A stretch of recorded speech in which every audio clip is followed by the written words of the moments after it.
बहुत से लोग कहते हैं कि अगर उन्होंने इन्वेस्टमेंट करनी है, अगर उन्होंने इन्वेस्टिंग स्टार्ट करनी है, तो आया कि उन्हें अपनी इनकम का कितना परसेंटेज इन्वेस्ट करना चाहिए? उसकी क्या मिनिमम या मैक्सिमम लिमिट होती है?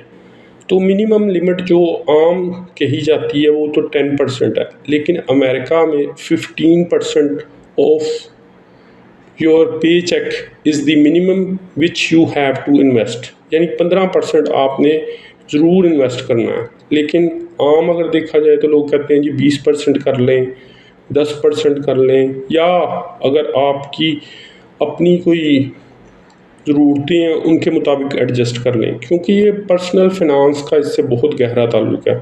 क्या पता मेरी सेविंग्स ज़्यादा हों, मेरे खर्चे कम हों।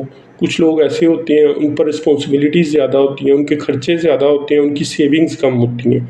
लेकिन आपने इन्वेस्टमेंट ज़रूर करनी है, आपने इस चीज़ को छोड़ना नहीं है, यानी आपने इस चीज़ को एस्केप नहीं करना, इससे बचना नहीं है।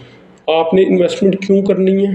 आपने इन्वेस्टमेंट बेसिकली इसीलिए करनी है कि आपकी जो वेल्थ है वो मल्टीप्लाई हो, उसमें कंपाउंडिंग इन्वॉल्व हो जाए, तो फिर ही आप अमीर बन सकते हैं।